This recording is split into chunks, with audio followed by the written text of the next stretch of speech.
To CBS Sports HQ alongside Tommy Tran. I'm Tiffany Blackman. And Tommy, after Monday Night Football, does the playoff picture, does it start to seem like it's getting clearer? A little bit. I don't think it's crystal clear, but certainly second half of the season now, we know which teams are looking forward to the draft a little bit more than others. But it's interesting to see some of the fights for the top seed, wild card hunt certainly. So let's give you a look at what the NFL playoff picture looks like at the moment. Right now, you would have the Denver Broncos as the top seed in the AFC without the Kansas City Chiefs in the playoff picture after Week 11. And the reigning champs are sitting pretty at number one, but questions about that offense, some of the receivers, of course. So even though they're winning, it's not without some type of conversation out in the city of brotherly love.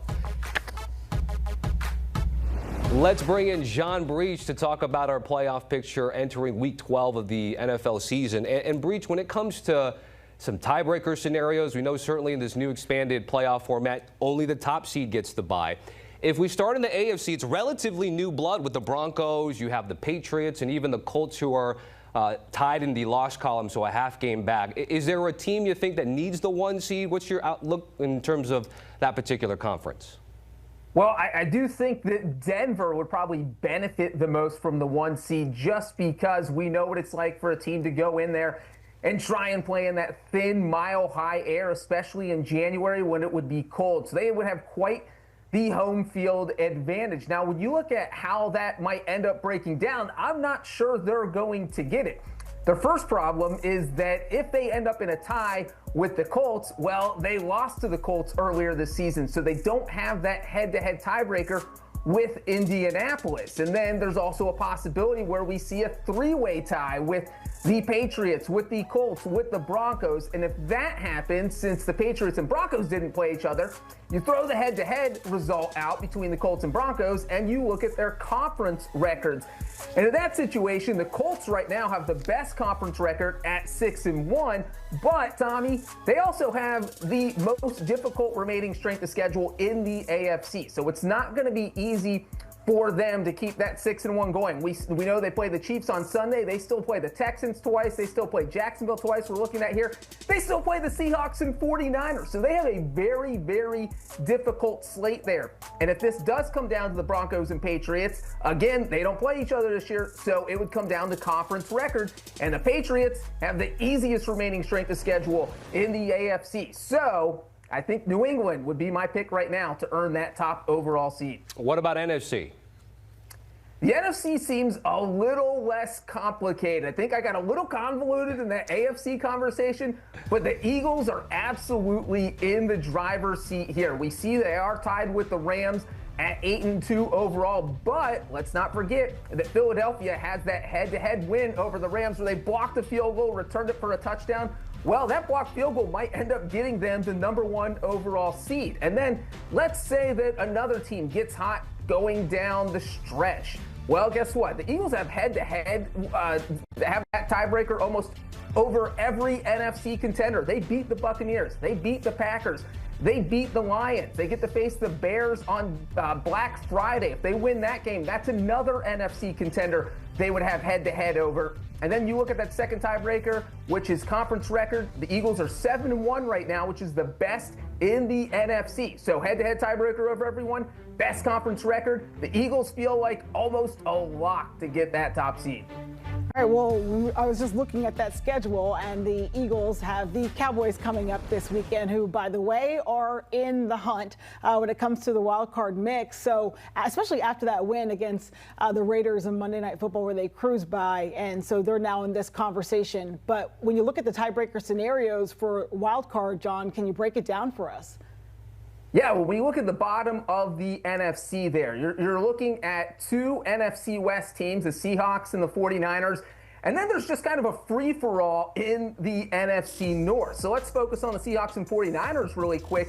With the way that division is playing out, the 49ers are in good shape because when you have two divisional teams, you use the divisional tiebreaker first. The 49ers are 4-1 in the NFC West. They have a win over the Seahawks back in Week 1, which is huge. And Seattle's 2-2 in the division. So as long as the 49ers have a better division record. That will put them ahead of the Seahawks, assuming these two teams end up tied. Then you look at the NFC North, where anything could go at this point, because you've got the Bears in first place, but they have one of the most difficult remaining schedules.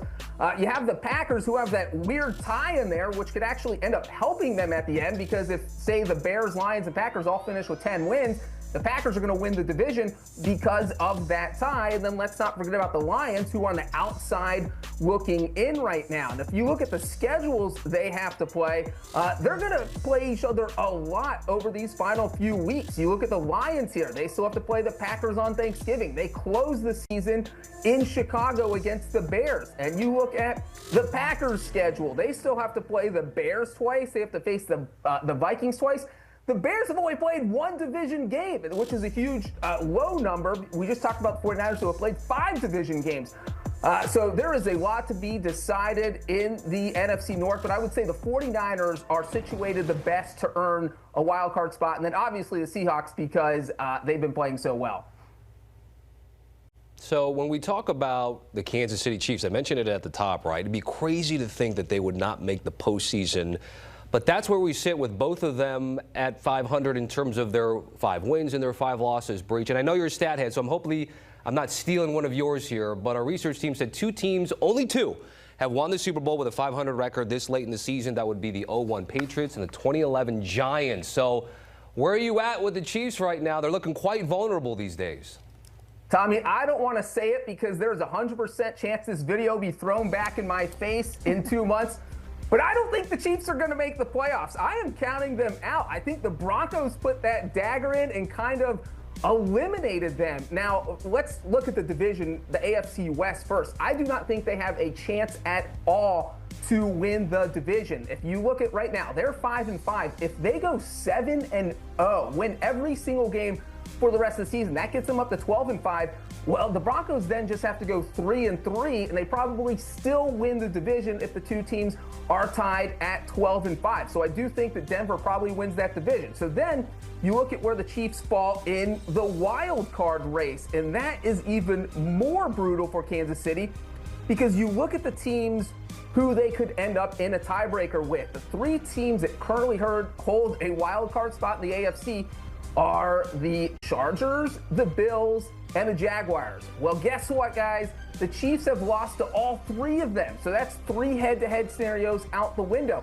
You look at a possible conference record tiebreaker. The Chiefs are 2-4 in AFC games, which is the worst record of any playoff contender. So they have 0 tiebreakers going in their favor right now. The Chiefs are in trouble right now. Their playoff hopes are on life support, and I don't think anyone's going to come around to revive them. Can you say that again? No, I'm just kidding. I'm not. It's just we don't hear it very often at all. Let's shift gears then, because you kind of touched on the NFC West earlier. You've got the Rams leading the way, and then in the NFC North, it's the Bears, and that has been fun to watch. Their kind of resurrection this season. But there's some other teams in these divisions that are knocking on the door, John. So which division is more likely to get 3 teams into the playoffs? Yeah, out of the NFC North and the NFC West, I would have to go with the West. And the reason for that is because I think that division has 2 teams that are absolute locks, and that's the Rams and the Seahawks. I mean, barring an epic collapse or Sam Darnold going out and throwing 4 interceptions in every game for the rest of the season, I think the Seahawks absolutely get in, and then the Rams could go 3-3, 3-4, and get in at 11-6. So I think they'll be fine, even worst case scenario. So the question is, can the 49ers get in? And you look at their schedule, and it feels friendly enough that they'll be able to do it. They still get to play the Browns, the Tennessee Titans. They play the Panthers on Monday night at home. If they win those 3 games, that gets them up to 10 wins. It almost doesn't matter what happens the rest of the season. So I do think the 49ers, Rams, and Seahawks all get in. And when I look at the NFC North, they might not get more than 1 team in. I do think they will get 2 teams, but just because they have to play so many divisional games down the stretch, it's going to be hard for a team in the NFC North to get to, say, 12 wins. I think the Bears, Packers, and the Lions maybe get to 11 wins tops. They just play each other so often. Like I said earlier, the Bears still have to play the Packers twice. They still play the Lions, so there's a lot of divisional games still out there. So I think that the NFC North probably ends up with 2 teams. Okay, that's more hypothetical down the road. How about what's right in front of us here, Breach? Week 12 games, have you highlighted a few in terms of impact on the playoff picture? Yeah, let's take a look at some of the biggest ones. Let's start on Thursday night in the Amazon Prime game. We have the Texans facing the Buffalo Bills. The Texans are one of those teams. Obviously, that 0-3 start, it is tough to rebound from that and make the postseason, but they're now sitting at 5-5, and this is a huge game because according to our guy Stephen O at Sportsline, if the Texans lose on Thursday night, their playoff chances drop from 20.5% down to 12%. When you're under 15% this late in the season, you are almost as good as written off. So this is a huge game for the Texans. Obviously, the Bills would love to win it to stay in the AFC race, but they seem pretty comfortable in the wild card race, even with a loss. And then there's the big one in Kansas City. I told you I've already written the Chiefs off. Well, if they do want to stay alive, they absolutely have to beat the Indianapolis Colts on Sunday. We have the Colts coming off a bye, so they've had 2 weeks to prepare for the Chiefs. And the Chiefs are in a situation where right now, 57% chance of making the playoffs. That dives down all the way to 36% with a loss. So this is basically a make or break game for the Chiefs. I know every week it seems like we say their season is on the line. It really feels like their season is on the line this Sunday, and it's against an 8-2 Colts team that's going to want to win so they can stay in the race for that #1 overall seed. So that one is going to be a great one to watch on Sunday afternoon. All right, John, certainly.